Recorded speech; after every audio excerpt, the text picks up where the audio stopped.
What's going on, everybody? It's your boy, Dashing Lane Dashko. We're here at the Endless Desk. It's Dashing Lane Dashko. It's Adam the GOAT.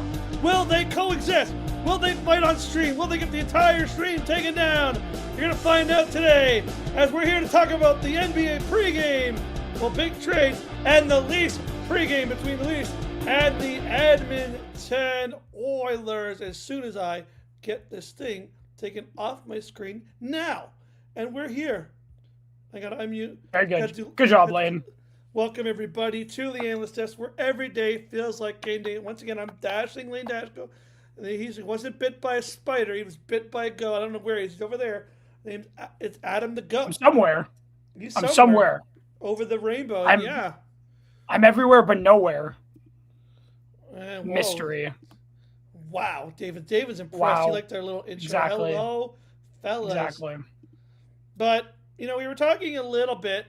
Adam, you might not like this take, but I haven't been on for a lot of Leaf games recently. And I've had a lot of time to sit and think about what I think about this team. And I do have a gas rest that you're probably not going to like, but I'm going to run it anyways.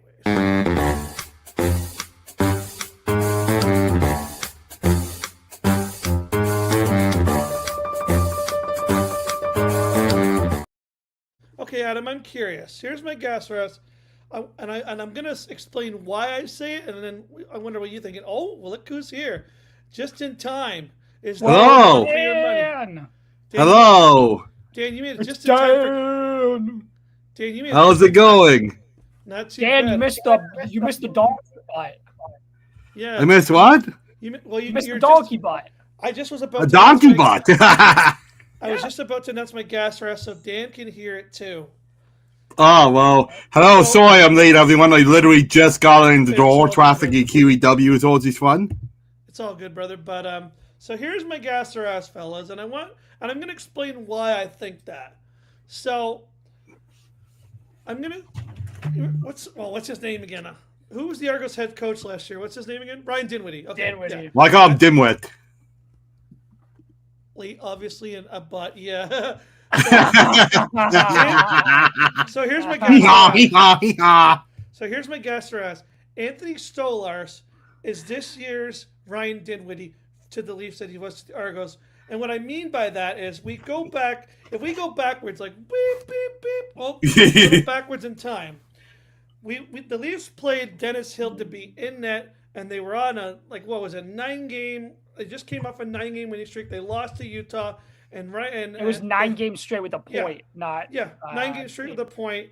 And they played Dennis Hill to be against. I want to believe it was Winnipeg, right? I think so, yeah. You and me, Adam. We both came on. We talked about the pregame, and it was I think they were playing Vegas, oddly enough, and we found out that Anthony Stolarz was playing, right? We found out Anthony Stolarz was. Hold on, right? We found out that Anthony Stolarz was playing. He was coming up. He refused to go to the Marlies. And what happened? The only goalie that was literally their best goalie at the time, who was the most consistent goalie, the goalie who was getting them wins, and the goalie that was playing statistically the best, got sent down to the minors so Anthony Stolarz could feed his own ego. And what bothers me about that is, if you remember, again, we back up a few months ago, this guy went out to the media and literally said, my team sucks.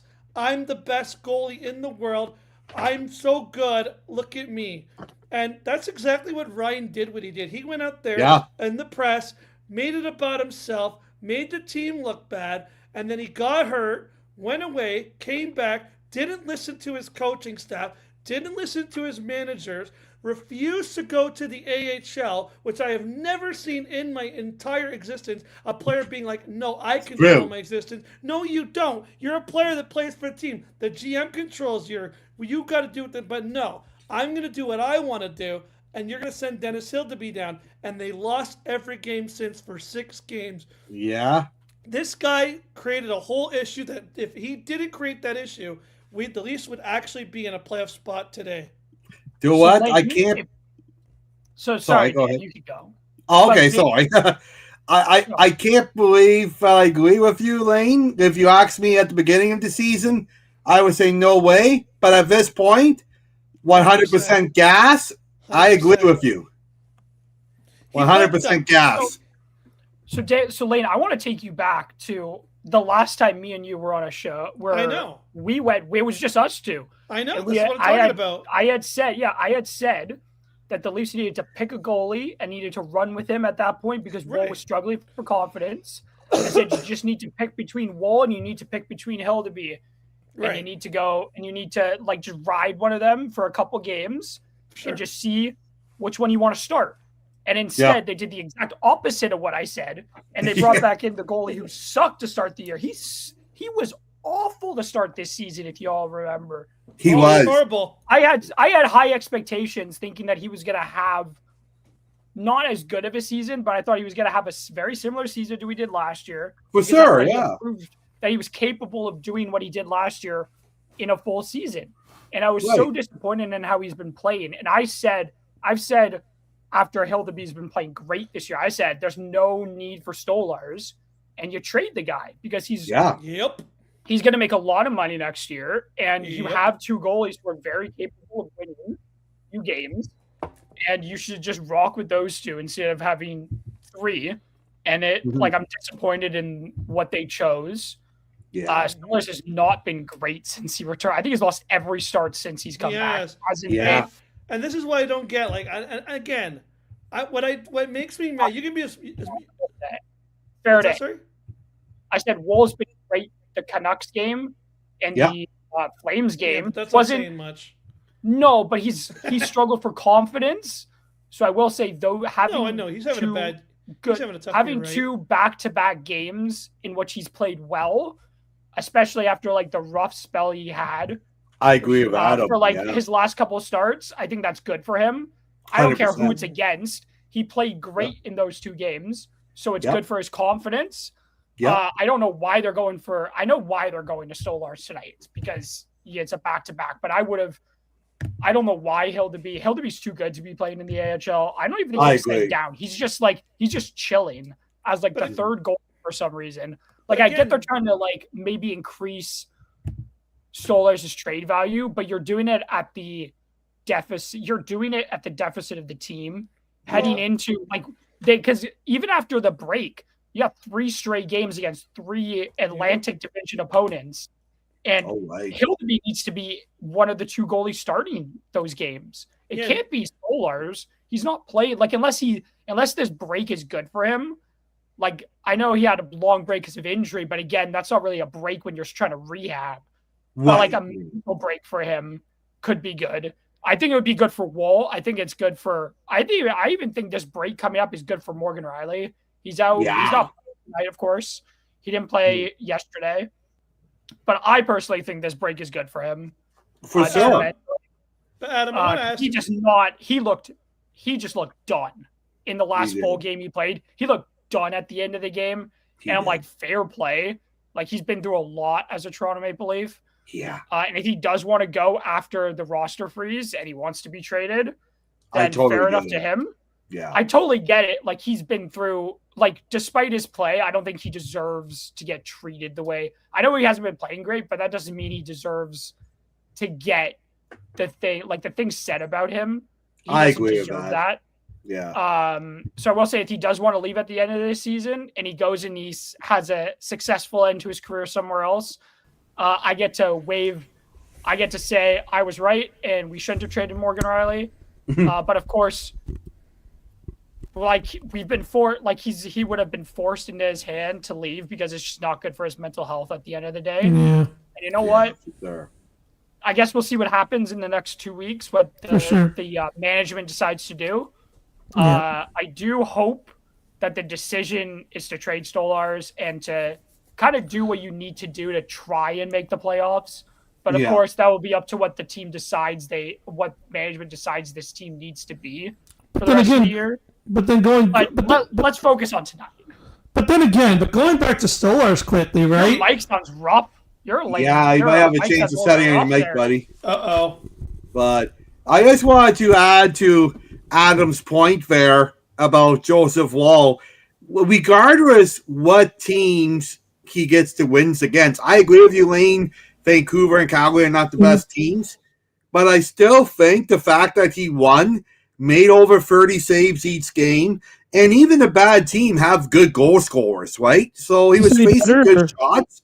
I think he played fantastic in both games. I think it's really good for his confidence to get it back up. So now he's going into the Olympic break on a high, right? So this could really benefit him. Yeah, it's good to go into the break on a high instead of a low. Yeah, exactly.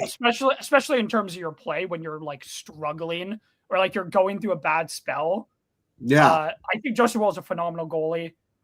I love him. I don't think if Hildeby's playing and he's playing great, you start him. I won't dispute that, but I do think Joseph Woll is a capable goalie to win you games. I know, Dan, you don't think he's the starter, of course. I won't disagree. If Hildeby's playing as well as he does and he continues to do it, I won't dispute that you start Hildeby because he's been the better goalie. Right. But I will say, like, it's good I hope this break is good for Morgan Riley. I hope this break is good for everybody on the team. Yeah, it sounds better. Okay, that sounds good. But I'm encouraged by how the team played the last 2 games. Yeah. You know, you go through, like, especially in that Flames game when you're up 3-0 and you're, like, dominating. The team was dominating. Like, it looked like it was going to be a runaway effort. But I got to give it to the Flames for fighting back and making it 3-2. Oh, yeah. But the Leafs, Flames again, third period, you let in some rough goals. But they locked in and they played great defensively. And Joseph Woll, like you get a bad bounce for a puck that drops in front of your net when you think it's going back, and he makes the save he made. He made a lot of acrobatic saves. I thought that showed, despite his bad form, he was confident. He looked like he looks like he's confident again. Yeah, which I love to see. Another thing is that, like, despite the play, I love how the team or the management has never come out and said, well, Woll, like, they've never come out and badmouthed a player, or like they've just tried to instill confidence in the guy. Yeah. And I think despite, like, I know it's not great and maybe Hildeby should have been starting more of the games, but I do think it's good to see that the team is trying to still instill confidence in a guy that's still young. He's 26. Like, he's not old, but he's not exactly like, he's not old, but he is, like, he's getting up there, but he's still young in terms of a goalie. Also, but I kind of want to go back on some, Adam, like, I guess because when my mic went bad, but another thing I want to kind of get into here is, and we're talking about confidence, but again, I'm going to go back to Stolarz for a minute there, right? And when you refute, like, I don't know if you guys are on the same wavelength that I am. I just think it's weird that someone refuses to go to the AHL. Like, I agree with you. Yeah. To go there, but the guy just came off a 4-month injury, and I don't know if we can talk about. We can't talk about. Well, yeah, is that what happened? Yeah, he refused. So the story is, Adam, and this has been confirmed by reporters. This is not like made up. This is not AI. Basically, what happened was when on that day when he came back, he was supposed to go to the Marlies for like a rehab assignment, conditioning stunt. They call it. I remember that. Yeah, I remember. He was supposed to go down and spend like 3 days with Woll. He was supposed to go down and he was supposed to go spend 3 or 4 days with the Marlies. Go get a practice, play a game, get himself back in the game. He was like, no. Apparently there's, like, I didn't know this was a thing, but apparently goalies have this, like, if you're a starting goalie and you're paid a certain amount, you're allowed to have, like, a say. You're allowed to be like, I'm starting tonight because of the money and how you're paid out. So he basically went to Bradshaw. That's crazy. He went to Bradshaw. No, this is a true story. He went to Bradshaw Living and said, I'm not going. I heard the same thing. I'll do one practice and then I'm in the net the next night. Yeah. So by the way, what's going on, Rick? But this is what I want to get. Hello, Hamilton Sports Central. You know what's funny, Adam, and it's funny to me too, is that you look at the way the team has played with Anthony Stolarz in the net, and it feels like they don't like. I can't say for sure, but it doesn't really feel like they actually like him. I think? Like they don't. I don't think it is. I don't think it's that. I think it's I find this with teams sometimes, especially this team, like if the goalie doesn't like a goalie should like instills confidence in like how he plays. But I don't know if it's like maybe the team doesn't like him. I don't know. Maybe it's the comments that he made earlier in the season. They haven't played well since he's come back. It's a strange. I'm interested to see how they play tonight because tonight's a big game heading into the Olympic break, of course. Adam, how well did they play with the games that are coming? Right? They played amazing in front of Hildeby. They played amazing, right? They play when Dennis Hildeby. I think it's easy to play amazing in front of a rookie, though. No, but they like the guy, Dennis Hildeby. Yeah. When he's in the net, he plays good. Sounds like a nice guy. He sounds like a nice guy, and he plays well behind the net. That they know they can trust him. When he was put in that position for the 2.5 months there where we didn't know. And again, I kind of want to get into a little bit. I don't want to get into the whole story. I'll get into a little bit of what was said there as well because we haven't really addressed it yet on the desk. But knowing that 3.5 marathon break, when you didn't know kind of that Chad Kelly situation where you didn't know if he was coming back, you didn't know what was going on, you had no words. The fans didn't know, we didn't know, nobody knew. When Dennis Hildeby was put in the net to be trusted, the team played well behind him because he actually did the job. Wall's a bit if and on, and I can see sometimes why you see the team have a good game and a bad game. But I found that consistently when this team played well, it was when Dennis Hildeby was in it because I feel like they trusted him. Now that Stolarz has called the team out, put his big boy pants on, put his big boot down, saying, "I'm not doing this. I'm only doing this for myself." It just feels like, and maybe I'm wrong. Maybe they're going to come out and win 6-0 tonight. But it feels like when that team plays, they don't respect him the same way they respected Hildeby or the same they respect Wall at the moment. Could that change tonight? Absolutely. Is that just a theory in a left field? Maybe it is. But just the way they've played recently under Anthony Stolarz is weird. And I do before we want to get into it, James Myrtle made a story about the Leafs former Dr. Health Science. What's up, Dan? I have a trade to announce. From the text line. From my buddy from school, Nico. So thank you, Mr. Nico. In what sport? The NBA, but just happened. Okay. The LA Clippers and the Cleveland Cavaliers have agreed to deal that sends James Harden to Cleveland for Dennis Garland. That's actually a good trade. Well, okay, sorry, interrupt. I just want to throw it out for as it just came in hot. Let's talk about this because it's something that's big. So thank you, Nico. So I want to address this because it's such a big trade. Now, mind you, everybody, the Clippers currently are 17-5 in their last 23 or so games. So they're chasing the OKC Thunder for top spot in the West. They've been amazing. Jan, did you see who commented? No, put it on. They put a screen. That's Jacob and Tina's thing. There's no way Tina knows that.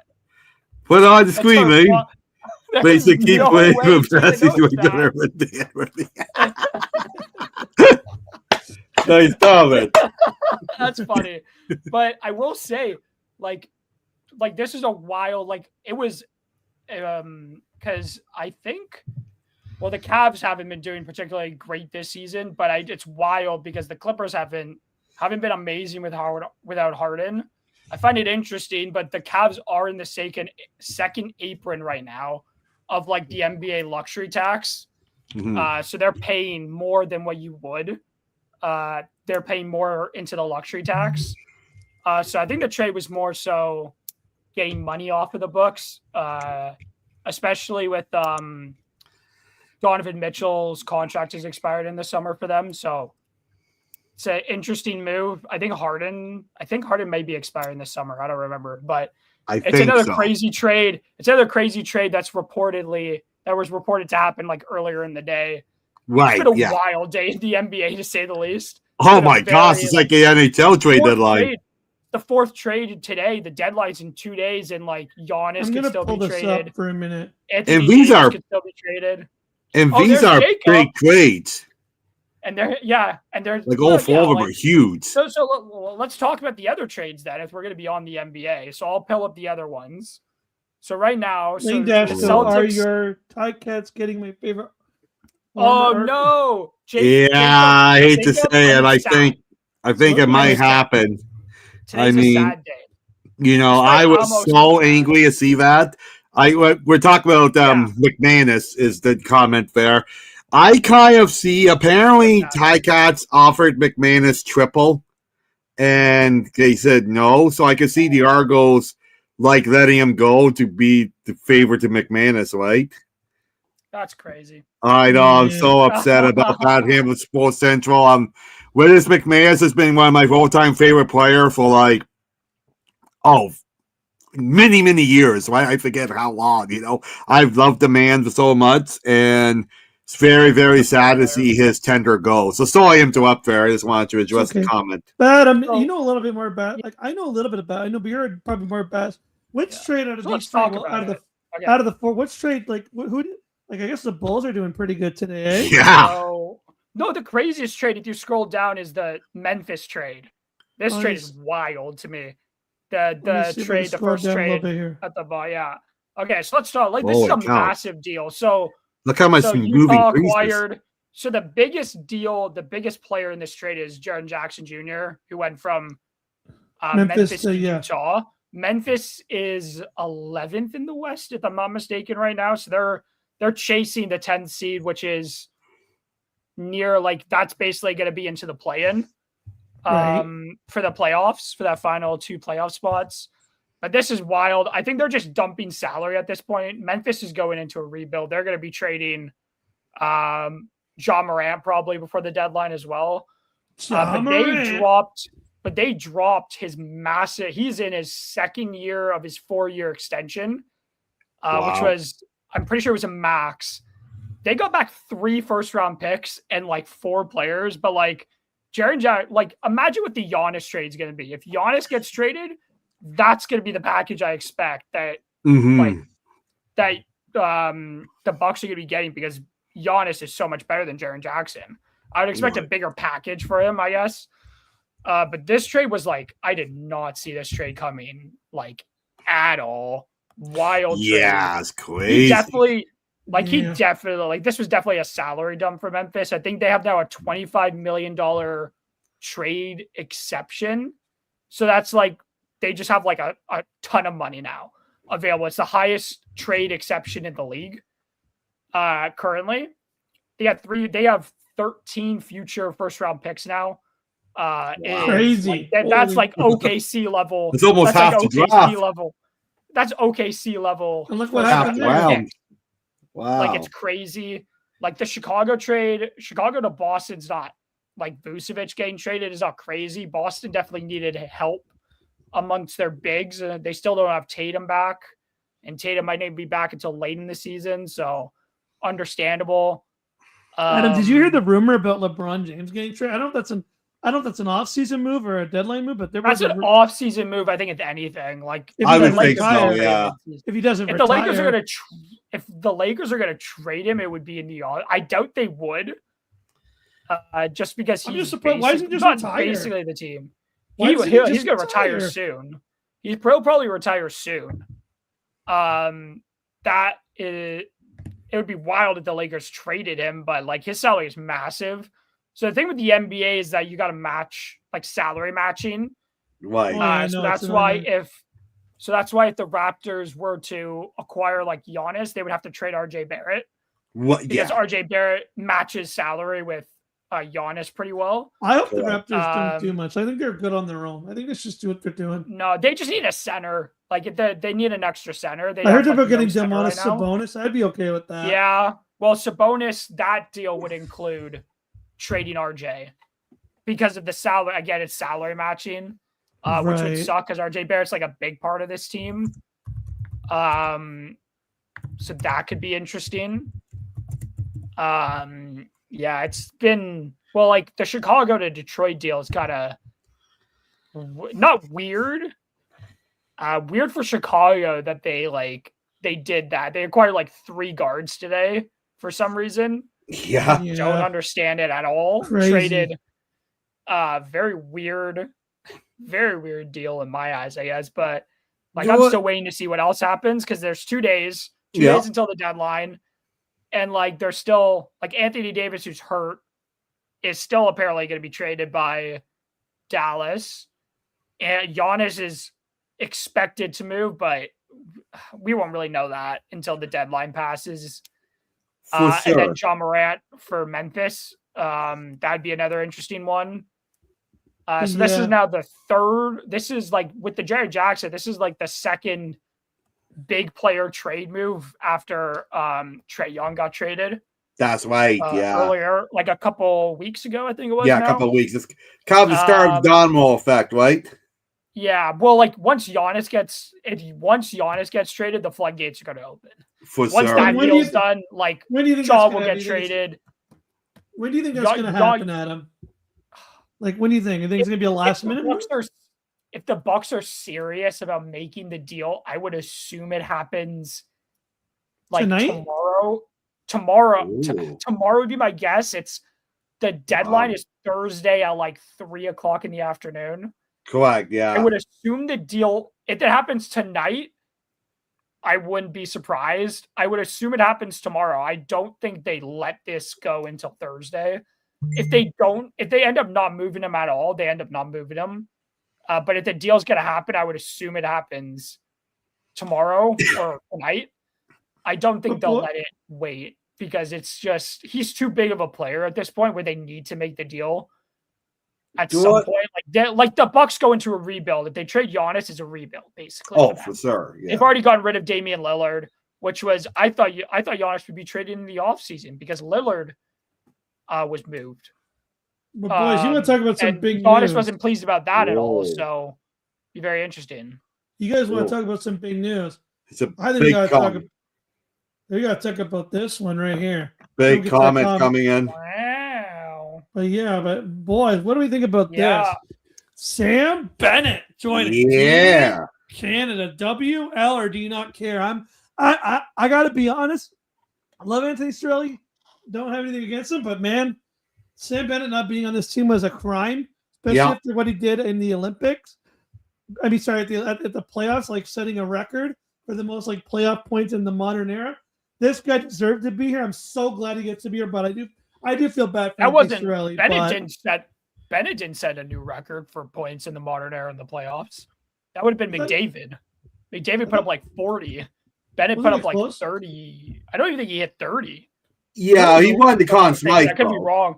Bennett, I think that was goals. It wasn't. Oh, maybe, goals. Yeah, I think it was goals, not points. Sorry, he scored a lot of goals. Still, it was crazy. My bad, guys. Yeah, but he played. Yeah, he played great. No, he was a name. I'm surprised. I'm surprised, given he left the game last night. Oh, he left yesterday's game. Big comment coming in. So that's what I'm surprised about. For anyone who doesn't know, this is Rick from Hampton Sports Central. He's a CFL expert. Let's just like Jacob, if you want to know anything about the CFL, come to either great podcast. Check it out. Yeah, go check out his podcast. I'm not surprised they had to redo Lawler. If there's anyone who I trust to break CFL, it's this guy, and that's huge update that the Ticats redid Kenny Lawler's signing to make room for Winton McManus. Well, if they offered McManus 3 times what he was getting in Toronto, then so how much would that be? Like how much was his salary in Toronto? Probably close. We're probably talking close to $300K. So they're offering him $1 million? No. I'm saying he's probably going to be making about $300K or so in Hamilton. We don't know the exact numbers, unfortunately, when it comes to CFL. But a lot of sushi with $300,000. I know, eh? That's one of the things coming out. What restaurant you go to, there might be some restaurant for them. I might get you one shrimp skewer, but sushi is expensive. I don't know what you want. I was in the grocery and I was like, $15, you get like this little piece of seafood. Oh, I know, eh? But yeah, one of the new things in the CFL in this whole new commissioner and everything going on, they're going to start releasing actual salary dollars to the penny for the players. So that's going to be exciting. But McManus probably made anywhere between 150 or 180 as an Argo would be my guess. So we're talking between double or triple. So I'm guessing a minimum 300K, and that will make him pretty much the highest of his position So what are we talking, like, in like the CFL. What are we thinking? Like a 2-year, $350,000 salary? I don't think it'd be quite 350. I think it'd be about 280 or 300K. Probably 1 to 2 year would be my guess. Now I don't know for sure. I'm just a rough guess, but yeah. So great news from Wick Fair. Thank you. I just wanted to add. You're a legend. I just want to add to Adam's point about the Raptors. I'm full disclosure. I'm not a huge expert when it comes to basketball, but we've talked about this. With the Leafs, for example. Oh, there we go. Okay, go back to this comment, Phil. McManus would not be surprised if he was, the 240, 250 range. Yeah, I totally see that. I totally agree. Like, he's one of the best. He was paid. That's what he was. So Rick thinks that's what he was making in Toronto. So, yeah, there's another comment here. He could be getting 331, 500 with bonuses. That's what I was thinking about, 300K. Like, he'll be pretty much the highest paid defensive player in the league at that point. Yeah, but if they're offering 3 times what he made, we're getting up to like almost 750K. No, he can't, because I even Bo Levi Mitchell doesn't get paid that much. But I can see anywhere between 300 and 350K, right? He was making 231 last year. Oh, that's more than I thought. Okay, so it won't be triple then, but he's going to be making a lot, But just add to Raptors' point there. With the Raptors, we talked about with the Leafs, they almost jumped the gun early when they made the playoffs in 2016. And then, we're kind of in the mess now. So call me crazy, but I look at the Raptors. They didn't make the playoffs last year. This year, they will make the playoffs. Whether they get home court or not is debatable. But call me crazy. I think we're not going to do much in the trade deadline, and I'm okay with that, because I think the big move was getting the guy that they got last year at the deadline. That was the big move for this year. Yeah, Ingram was his name, I think. Yeah, Brandon Ingram. Yeah, Ingram. Thank you. Yeah. Thank you. Yeah, so I think he's the big move for this year, and I think the Raptors have learned a lot from their buddies, the Maple Leafs, and I think they don't want to make the same mistake. I don't think they want to sell the farm and make a plus for a team that's probably not going to win the championship anyway, right? So I can't. They won't. The Raptors won't trade for Giannis. I think that's almost a guarantee. AD's injury history. They're apparently still in on him for some reason. Yeah. But that's been reported for like 2 weeks now. Right. They were in on him, but I doubt they trade for a guy who's basically going to be done for the year. I would assume. Speaking of would assume Sabonis is the only deal they try and make. And again, because we haven't seen the Raptors play with a center for most of the year, because Jakob Poeltl's been out for a large part of the season. I would assume they try and move for Sabonis. He's on the smaller side of being a center. He's not exactly the greatest defender, which would make things interesting in terms of the Raptors are great defensively. They have been every time they've been a great team. They've been great defensively. Yeah. But again, that could be covered by the other 4 on the court, of course. Yeah. But that would be the only move I would assume Bobby Webster makes, is the acquisition of a center. You think Jakob Poeltl's out the door, Adam? No, because I don't think you could acquire a center and then trade your only other center on the roster. I think you need both. I would be surprised. I wouldn't, if you trade Poeltl, it would hopefully be because you want to keep RJ. But again, RJ Barrett might end up being traded anyways at some point because of. It's too bad because is he Canadian? He is Canadian. He's a big part of this team because he's the point guard. He's I wouldn't be surprised if he does get traded. He does get traded, and you kind of just have to adapt. But they did struggle without RJ Barrett when he was hurt. If he does get traded, it's because we badly need a center. But again, we'll see how things go. I wouldn't be surprised if they don't make a trade if Sacramento asks for too much for Sabonis. Oh, I see. Yeah. But that would be the only deal I see them making. I don't see them doing anything else. Yeah, like one deal. I can see them making a small move. I just don't see them making a blockbuster trade, right? Yeah, because Giannis is going to cost. Giannis is going to fetch you like at least first round picks. A superstar level player probably. Yeah, probably Barrett or something. Player, probably like they may even ask for Scotty Barnes. He's still young. Yeah. You ask for the All-Star, and then I would assume it would be like 3 to 4 first-round picks would be which is crazy. I would assume it's going to be a lot because Giannis, despite his age, he is in his 30s now. Yep. Giannis is still one of the best players in the world. Oh, for sure. And I would assume, given what Jaren Jackson just got, Giannis is much better than Jaren Jackson Jr. Yeah, I would assume the price is going to be high for Giannis given that trade. But again, I don't know what the Bucks are asking for, of course, but the Bucks would be rebuilding. So I would assume they ask for first-round picks. Well, that would make sense, right? And I just don't think this Raptor team, like when they got Kawhi Leonard back in 2019, I get this kind of screwed them for the future, but it totally makes sense. It's look, they won. And I get that team was good enough. They made it in deep playoff ones, and they're just missing that one piece, and Kawhi Leonard is that one missing piece. I totally get that trade. I think it's amazing if this team is better than what they have been in the past couple of years. I think it's amazing they're making the playoffs. I think this year is a huge success for them, regardless of what happens. I just don't see them as that 2019 team. So I don't see them giving up like 4 first-round picks at this point, right? But they can make a mediocre move to make the team a little bit better, to maybe get that 4th place to get home court. I could totally see that. Yeah, I agree.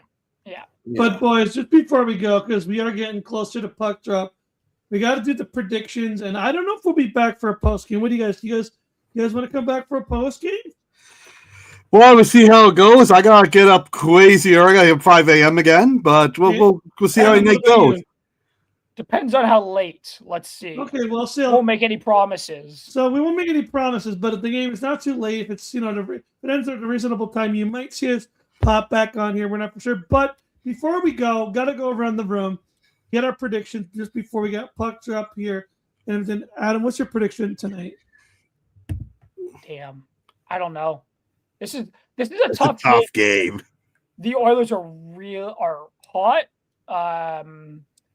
They're one of the best teams in the league currently. They've been red hot recently. I'm going to go 4-3 Oilers in overtime. I think we push them and at least get a point before the break. It's not ideal, but I do think we at least push them to get into overtime. At least. That's what I hope. If they win, I'm, of course, going to love it. I'm going to come on here and say I never doubted them.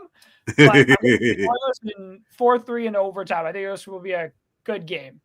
Okay, yeah, Dan, hopefully. Well, Dan, I'll give my prediction, but I'll make a quick shout out to Adam. Is your hoodie Star Wars wear? Yeah, it's Baby Yoda. Oh, that's sick. I love that. That's cool. I see Lane's walking the Barrington Cougars, so that's sick. He's a play-by-play for the Cougars, so that's awesome. So I'm walking the Maple Leafs, so good on you guys. That's awesome. I just want to say, I think it's going to be a high-scoring game. I think Stolarp's going to come off with the win to get some confidence going into the break. But I think he's going to struggle. Edmonton's a very high-scoring team. So I think Toronto's going to try to outscore them. But I think Toronto could do it because with this desperate. The good thing is Florida lost. So because Florida lost the other day, it gives Toronto kind of a step. And if they can get the win tonight, they get a 4-point advantage over Florida, which is huge. So I think Toronto's going to win 6-4 with an empty netter. You guys are going to like my prediction. Okay, let's go. You know it. I think it'll be a blowout. Yep. The Leafs played last night. They don't like Anthony Stolarz. I'm going to stick with my theory that they don't play when they're in Anthony Stolarz. I think they're going to be flat coming in here against a hot Edmonton team with Anthony Stolarz struggling. I think he's going to get booted out of the net early. I think it's going to be a 6-2 Edmonton Oilers win with Stolarz leaving the game in the first period. Wow. I think it's going to be like, you're going to see like 3 or 4 really quick goals.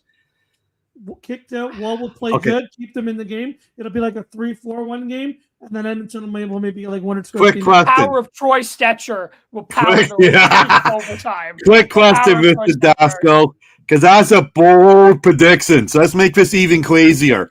If your prediction comes true, is this Anthony Stolar's last game as a Maple Leaf? Gasso asked. I think so. I think it has to be. Yeah. Really? Yeah. Wow. Okay. I don't think I'm sticking with I my don't think I know you guys think I'm sticking with my theory that there's something going on in that locker room. Yeah. I'm sticking with my wild theory that there's something going on there. They don't want to play in front of this guy. Yeah. I got a weird feeling that they're gonna lay an egg tonight. No, I hear you. I honestly hope they don't. It's just a theory I have. I've been seeing it.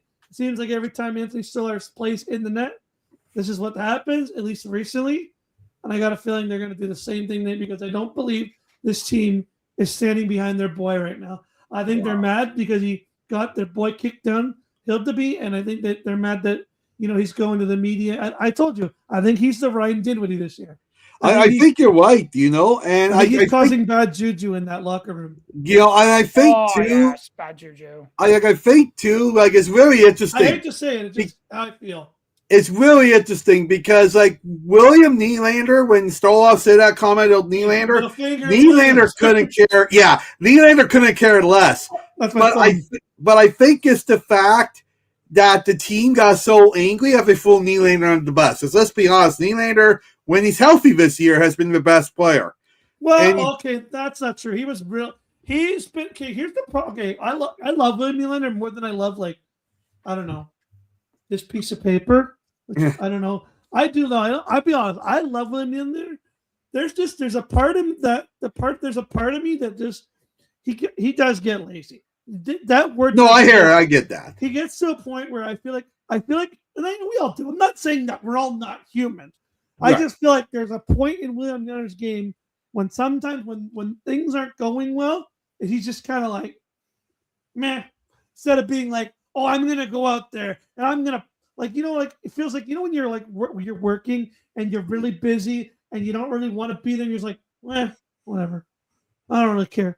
But, instead of being that employee, like, oh, we're busy. I'm going to make sure I stock all this shelves. I'm going to make sure we sell more merchandise. I'm going to go. He's just like, whatever. Okay. I'm saying we're all human. I've done it too. I've been at work for days where I've been like, whatever. We sell two pups and sell 3 pups. I don't really care. That's not the right thing. I'm just saying. I just feel like that sometimes does affect the play. Yeah, guys, guess who's starting tonight in the Marlies? Hildeby? The Beast. The Beast. I really hope. Oh my gosh! And he's gonna. Oh no, I shouldn't say it. I almost said it, but I'm not gonna say it because I'm gonna curse. Okay. Well, I'm really praying and I'm really hoping that he doesn't end up getting traded because I really like Hildeby. Me too. I think they he's sent the him future. down. That's a crazy move. Just quickly, I want to give one little shout out here. I want to thank everyone for all the great comments tonight. I know we're getting a lot of CFL comments. We will definitely be talking CFL very soon, as there's been a whole bunch of CFL signings happening in the last 48 hours. We love the huge following we get for the CFL. We love all of you, but we want to talk about this with Jacob and possibly football talk with Sam too, because we're our football experts, right? But don't worry, guys, we will be talking more CFL, so don't stop following us all that. We will be talking about them. Go Argos. And speaking of football, I believe I got to talk to Dan after the video, but we are going to be doing a live simulation of the Super Bowl from our Madden Super Bowl. So we'll let you know what day that's going to come in. The Super Bowl's on Sunday. We'll let you know what day ahead of time. I got to talk to Dan to see what program. But for now, before we drop too many bombshells on you, this game's about to get underway in Edmonton. So we got up again. Not sure if we'll be back for a post game. We'll have to see how the game ends and if these guys can make it around due to their timing and schedule. But for now, it's been Dashing Lane Dashko. That's Adam the Go. Don't let him run your go because they'll probably bite him. He'll make him a super go. And below me is Dan, Mr. Moore, for your money. Woo! We'll see at some point after the ALS test where every day it feels like game day. Have a good night, everybody. Bye-bye.